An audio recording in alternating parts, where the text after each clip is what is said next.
Bon, allez.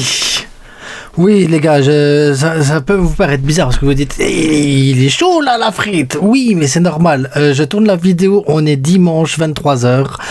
Je sors de la FAQ du match contre le Celta Vigo qui est sorti début d'après-midi.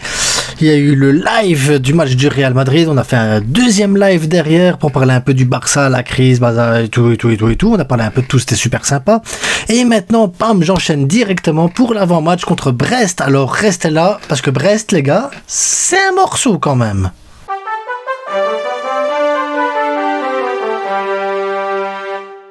Évidemment, likez, partagez, abonnez-vous, c'est pas compliqué, tac, c'est gratuit, l'abonnement il est gratuit, tu vas, tu t'abonnes et tu fais waouh, maintenant j'ai droit à voir la frite à chaque fois qu'il sort une vidéo, oui, et c'est ça qui est beau.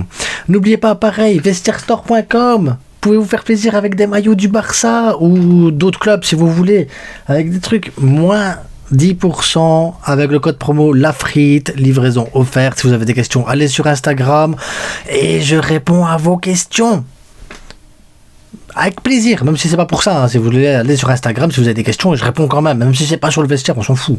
Mais voilà, n'hésitez pas à me rejoindre sur Instagram, sur X, peu importe, enfin pas sur X parce que sur X je dis que des conneries, mais voilà, faites-vous plaisir. En attendant, on va parler du match, les gars. Ligue des Champions, je compte Brest. Donc Brest, j'ai préparé l'avant-match pendant le live juste avant. Donc c'est encore frais dans ma tête. Donc Brest, 21h, ce mardi, donc demain. Est-ce que Lamine Yamal sera là? Non. Est-ce que Ferran Torres sera là? Non. Est-ce que les joueurs sont à 100%? Non. Est-ce qu'on est dans une situation sympa en ce moment avec le club? Bien sûr que non. Est-ce qu'on a besoin de rebondir? Oui. Et Brest est peut-être la bonne équipe. Mais, si tu prends les matchs à domicile en Ligue des Champions, enfin à l'extérieur, donc la meilleure équipe à l'extérieur en Ligue des Champions, c'est Brest. La meilleure équipe en Ligue des Champions à l'extérieur, c'est Brest. Cette phrase-là, je m'y attendais pas. Je ne m'y attendais pas. C'est une phrase qui me choque. Brest qui est dégueulasse en championnat en Ligue 1. Brest qui est dans une situation compliquée. Ils ont perdu contre Monaco. Bon, comme nous, Montpellier, Nice, ils sont 12e. Ils sont horribles. Et pourtant, en Ligue des Champions, Brest est une équipe qui se déplace très bien, qui met 4 buts à Leipzig, tranquille. Elle fait match nul contre le Leverkusen. Elle va gagner ses matchs. Et elle est bien. Elle est 4e en Ligue des Champions. Elle est devant nous et elle fait son bonhomme de chemin. Donc c'est une équipe qui n'a rien à perdre, c'est une équipe qui a tout à gagner, c'est une équipe qui va venir avec les coronets qui va les poser sur le terrain, et qui en plus de ça, s'ils arrivent à te mettre un but, imaginons ils te mettent un but avant toi, et les gars ils vont avoir une montée d'adrénaline, ils vont jouer à 300%, à 500%, pendant que toi tu es dans une situation où tu galères à 10 contre 11 contre peu importe l'équipe. Et ouais, donc il va falloir se réveiller, il va falloir mettre un 11 cohérent, un 11 qui a envie de jouer et un 11 où tu n'expérimentes pas des choses. Donc on va pas rester 3 heures sur le match là, c'est match Ligue des Champions, je suis crevé, alors on va faire le 11 directement, vous me direz ce que vous en pensez. D'ailleurs mettez-moi en commentaire votre 11 et comment vous sentez le match, mais moi je le sens compliqué. Je sais que d'habitude je suis assez optimiste, je vous dis ça va aller, tout ça, on va gagner, on va éclater, mais rien à voir avec le match du Celta ou l'autre match contre la Sociedad ou tous ces trucs là. Non, je me dis ici ce match là ça va être compliqué parce que Brest vraiment me surprend statistiquement. Alors je sais pas ce que ça donne sur le terrain parce que j'ai vu aucun de leurs matchs, mais si je prends les stats je me dis merde, ils sont bons. Ils sont bons. Alors les stats, est-ce que ça veut tout dire? Non. Parce que regardez, Mbappé est l'un des meilleurs joueurs du Real en termes de statistiques, pourtant il est dégueulasse sur le terrain, mais à un moment donné il marque. Est-ce que je me dis, Brest, statistiquement, ils sont bons? Est-ce que sur le terrain, ça va fonctionner? En attendant, ils sont devant nous, ils sont premiers. Donc, on va dire qu'on va se méfier quand même de Brest. C'est pas un match piège. On est au courant qu'ils sont bons en Ligue des Champions. Donc, pas de match piège. Ça n'existe pas. Ça n'existe pas, les matchs pièges. Il y a des gens qui analysent les matchs adversaires et tout ça. Et donc, il n'y a pas de match piège. Donc, mon 11, les gars. Le 11. Restons concentrés sur le match. Au goal, Iñaki Peña. La défense, Koundé. T'as pas de remplaçant à Koundé. Koubarsi, Inigo. T'as pas de remplaçant à Koubarsi ni Inigo. Je le tiens à le rappeler parce que les gars, ils sont en train d'enchaîner. À gauche, si Baldé veut bien être à 100%, ben Baldé, si Baldé n'est pas à 100%, on va mettre Hector Ford. On évite Gérard Martin, s'il vous plaît. On évite. Ensuite, Casado en 6. Sauf s'il n'est pas au top. Maintenant, je me dis, s'il n'est pas au top, parce que je l'ai senti un peu fatigué, un peu moins bien contre le Celta Vigo.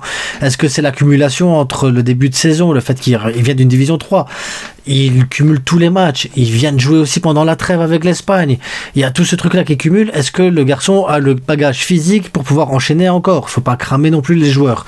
Donc si Casado, imaginons, il n'est pas à 100%, je mettrais Gavi en 6.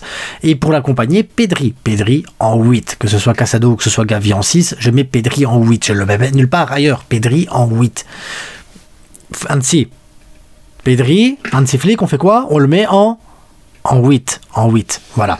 Ensuite, en 10, on met Dani Olmo, parce que Dani Olmo, c'est un numéro 10, que Dani Olmo est meilleur en 10, que Dani Olmo est à l'aise en 10, et que Dani Olmo apporte beaucoup en 10, donc Olmo en 10.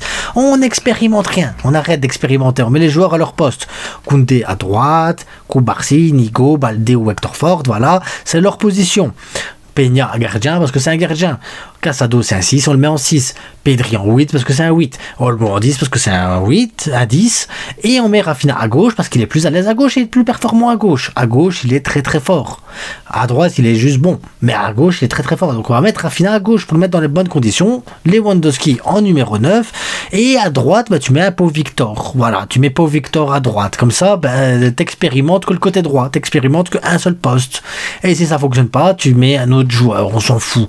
Mais en attendant, t'arrêtes d'expérimenter. Au pire, mais Pablo Touré à droite. On s'en fout. On peut essayer, hein, de toute façon. Quoi qu'il arrive, c'est le côté-là qui pose problème. Tout le reste, t'as ton effectif, t'as ton ossature. Garde ton ossature. Garde ça. Il faut arrêter de changer. On doit absolument gagner ce match.